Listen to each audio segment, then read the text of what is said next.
ಬಾಗೇಪಲ್ಲಿ ಪಟ್ಟಣದ ನ್ಯಾಷನಲ್ ಪದವಿ ಪೂರ್ವ ಕಾಲೇಜು ಆವರಣದಲ್ಲಿ ಪ್ರಥಮ ಮತ್ತು ದ್ವಿತೀಯ ಪಿಯುಸಿಗೆ ದಾಖಲಾತಿ ಪ್ರಯುಕ್ತ ಆಯೋಜಿಸಿದ್ದ ಸ್ವಾಗತ ಸಮಾರಂಭ ಮತ್ತು ಸಾಂಸ್ಕೃತಿಕ ಕಾರ್ಯಕ್ರಮದ ಉದ್ಘಾಟನೆ ಮಾಡಿ ಮಾತನಾಡಿದ ಅಪರ ಜಿಲ್ಲಾಧಿಕಾರಿ ಡಾಕ್ಟರ್ ಭಾಸ್ಕರ್, ವಿದ್ಯಾರ್ಥಿ ಜೀವನ ಮನುಷ್ಯನ ಜೀವನದ ಅತ್ಯಂತ ಸುಂದರ ಹಾಗೂ ಪ್ರಮುಖ ಘಟ್ಟವಾಗಿದೆ. ಇದು ಭವಿಷ್ಯದ ಬದುಕಿಗೆ ಭದ್ರವಾದ ಅಡಿಪಾಯವನ್ನು ಹಾಕುತ್ತದೆ, ಜ್ಞಾನ ಸಂಪಾದನೆಗೆ ಅವಕಾಶ ನೀಡುತ್ತದೆ ಮತ್ತು ಉತ್ತಮ ವ್ಯಕ್ತಿತ್ವವನ್ನು ರೂಪಿಸುತ್ತದೆ ಹಾಗೂ ವಿದ್ಯಾರ್ಥಿಗಳ ಜೀವನದಲ್ಲಿ ಪ್ರಮುಖ ಘಟ್ಟ ಶಿಕ್ಷಣ. ಅದನ್ನು ಸಮರ್ಪಕವಾಗಿ ಪಡೆಯುವುದು ನಿಮ್ಮ ಗುರಿಯಾಗಬೇಕು ಎಂದರು.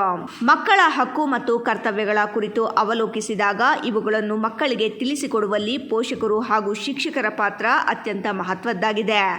ಮಕ್ಕಳು ಭವಿಷ್ಯದ ರೂವಾರಿಗಳು. ಈ ಹಿನ್ನೆಲೆಯಲ್ಲಿ ಪೋಷಕರು ತಮ್ಮ ಮಕ್ಕಳಿಗೆ ಮೌಲ್ಯ ಒಳಗೊಂಡಂತಹ ಸಂಸ್ಕಾರ ಕಲಿಸಿಕೊಡಬೇಕು. ಪಂಡಿತ್ ನೆಹರು ಅವರ ಆದರ್ಶನೇ ಪಾಲನೆ ಮಾಡಬೇಕು.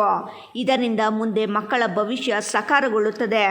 ಮುಖ್ಯವಾಗಿ ಬಾಗೇಪಲ್ಲಿಯಂತಹ ಹಿಂದುಳಿದ ತಾಲೂಕಿನ ಗ್ರಾಮೀಣ ಮಕ್ಕಳಿಗೆ ಪದವಿ, PU ಶಿಕ್ಷಣ ಕಲ್ಪಿಸಲು ಶಿಕ್ಷಣ ತಜ್ಞ ಡಾಕ್ಟರ್ H. ನರಸಿಂಹಯ್ಯ ಶ್ರಮಿಸಿದ್ದಾರೆ. ಅವರ ಕನಸು ನನಸು ಮಾಡಲು ಪದವಿಯಲ್ಲಿ ನೂತನ ಕೋರ್ಸ್ಗಳನ್ನು ಆರಂಭಿಸಲಾಗಿದೆ. ಜೊತೆಗೆ ಮುಖ್ಯವಾಗಿ ಪ್ರತಿನಿತ್ಯದ ಸಾರ್ವಜನಿಕ ಜೀವನದಲ್ಲಿ ಓದಿನ ನಡುವೆ ಪ್ರತಿಯೊಬ್ಬರು ಗುಂಪು ಕೂಡಿ ನಗುವಿನ ಹಾಸ್ಯ ಚಟಾಕಿಗಳನ್ನು ಹಾಕಿಕೊಂಡು ನಗುತ್ತಿರಬೇಕು. ಇದರಿಂದ ನೋವುಗಳು ಮರೆಯಾಗುತ್ತವೆ. ನಗುವಿನಿಂದ ಆಯಸ್ಸು ವೃದ್ಧಿಯಾಗಲಿದೆ. ಪ್ರತಿಯೊಬ್ಬರೂ ಒಂದಲ್ಲ ಒಂದು ನೋವನ್ನು ಅನುಭವಿಸುತ್ತಾರೆ ಎಂದು ಸಲಹೆ ನೀಡಿದರು. ಚೆನ್ನಾಗಿ ಓದಬೇಕು ಅಂತಂದ್ರೆ ಸಡನ್ ಆಗಿ ಇವತ್ತೇ ಎಲ್ಲ ಬಂದ್ಬಿಡಲ್ಲ. ಯಾಕೆ ನಿಮ್ಗೆ 1 ವರ್ಷ ಆದ್ಮೇಲೆ ಪರೀಕ್ಷೆ ಇರ್ತಾರೆ.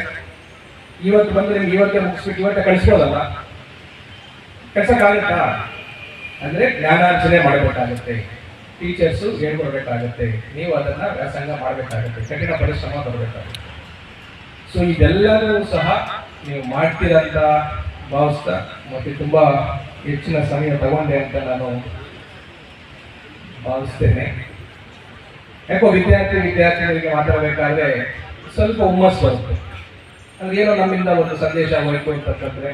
ಈ ಸ್ವಾಗತ ಸಮಾರಂಭದ ಕಾರ್ಯಕ್ರಮದಲ್ಲಿ ವಿದ್ಯಾರ್ಥಿಗಳು ಅತ್ಯಂತ ಸಂತೋಷ, ಸಡಗರ ಹಾಗೂ ಸತ್ಕಾರ್ಯಗಳಿಂದ ನೃತ್ಯ ಮಾಡಿ ಆನಂದಿಸಿದರು. ಸುಬ್ಬು, ರಾಯಲ್ಸ್ ಕನ್ನಡ, ಭಾಗ್ಯನಗರ.